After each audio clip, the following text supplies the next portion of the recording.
The Great Pyramid is not just a monument, it is a warning shot from history. A stone mountain rising from the desert, built from about 2.3 million blocks, weighing roughly 5.75 million tons, and originally standing about 481 feet tall. And here is the part that still messes with people's heads.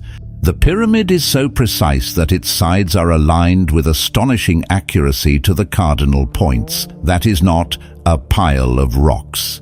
That is a civilization thinking in centuries. So forget the usual question for a minute, not, how did they do it? That question is too small. The better question is this: what kind of society can turn a death monument into the most disciplined construction project in human memory? Because once you start looking at the evidence, the story stops being about mystery and starts becoming about logistics, labor, food, water, planning, and power.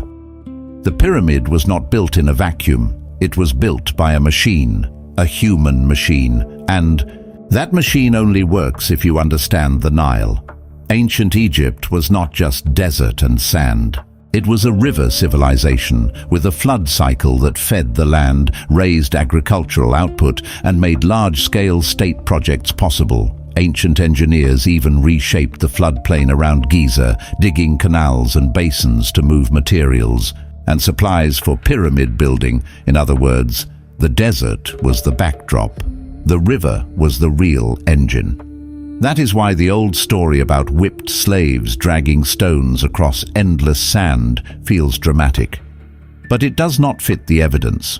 Archaeology has uncovered a different picture. A large settlement at Hayt al-Ghurab, on the Giza plateau, where workers for the pyramid complexes lived. The site included houses, magazines, streets, a royal administrative building, and huge galleries that may have served as barracks. Nearby, the workers' cemetery shows people who were honored, buried in an organized way, and treated like part of the state system, and the bodies tell their own story. The remains found there show hard physical labor, yes, but many of the broken bones healed correctly. That matters. It suggests medical care, not disposable labor. It suggests a workforce that was fed, managed, and maintained because the state needed it alive and productive. Fish, bird, cattle, sheep, goat, and pig bones were found at the site, pointing to a surprisingly rich diet for a workforce supporting one of the greatest building projects ever attempted.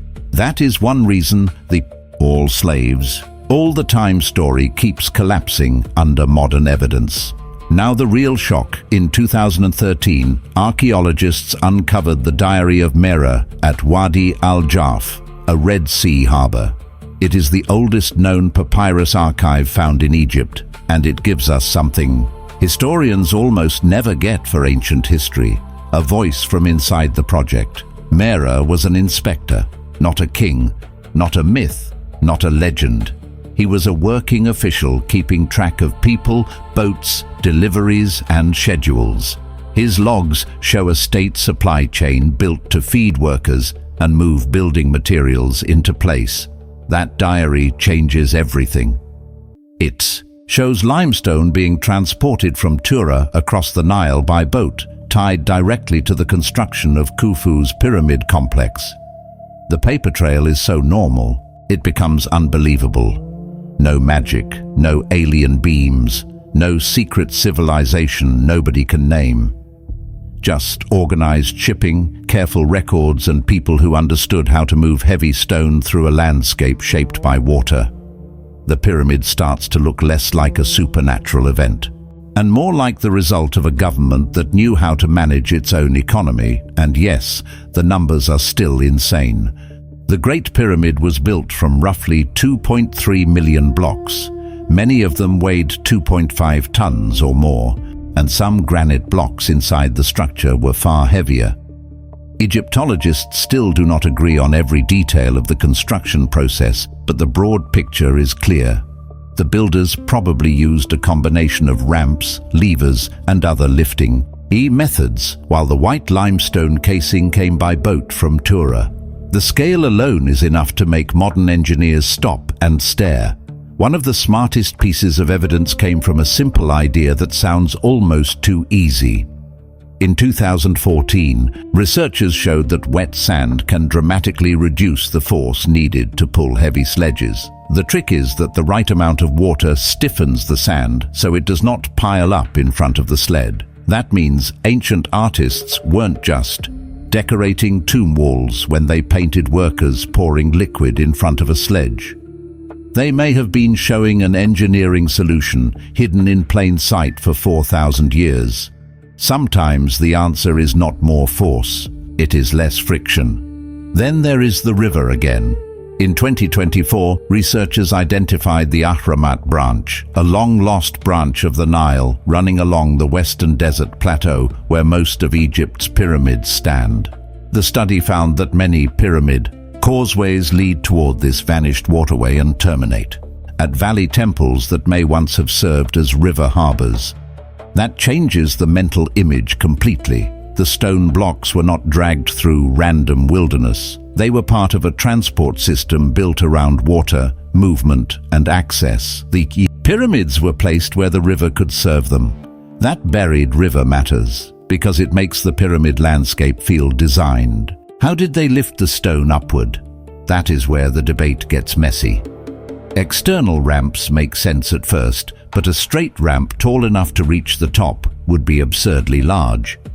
So scholars have argued over spiral ramps, internal ramps, layered ramps, and hybrid systems. The exact method is still not fully understood, and that uncertainty is part of why the pyramid keeps pulling people back into the story. The builders left us a masterpiece. They did not leave us a clean instruction manual, and that unfinished puzzle is exactly where modern science gets interesting. In 2017, the Scan Pyramids project detected a huge hidden void inside Khufu's pyramid using muon radiography, a method that lets scientists read the density of stone without drilling through it. The void was reported to be at least 30 meters long, and it was the first major internal structure found in the pyramid in more than a century. The point is not that the void proves some wild theory. The point is that the pyramid is still refusing to give up all of its secrets. Then, in 2023, researchers precisely characterized a corridor-shaped structure behind the north face chevron of Khufu's pyramid, again using muon imaging. It is a reminder that the interior of the Great Pyramid is not fully mapped in the way people imagine. There are known chambers, known passages, and still unknown spaces. That is why the pyramid remains alive in the public mind. Every time science opens one door, it discovers another wall behind it. Now pause on that for a second. The biggest mystery is not who built it. The evidence says skilled workers, inspectors, masons, sailors, craftsmen, and administrators built it. The bigger mystery is how a society organized so many moving parts so well that the result is still standing after 4,500 years. That is the part that feels modern, not the tools, the system, the management, the discipline, the ability to feed people, move materials, and keep the whole thing on schedule for decades. That is also why so many people in the comments reach for giants, aliens, and lost super civilizations.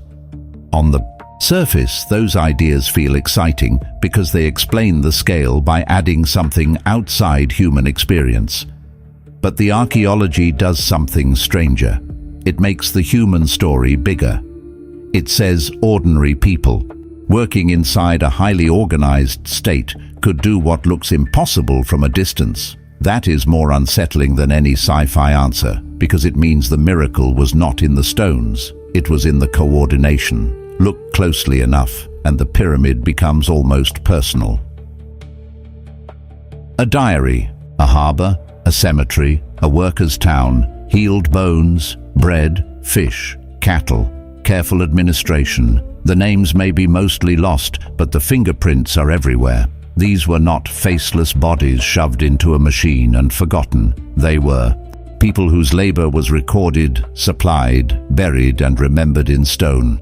The Great Pyramid was built for a king, But it was raised by thousands of human beings who knew exactly what they were doing. And maybe that is why the pyramid still hits so hard, because it is not only about death, it is about memory.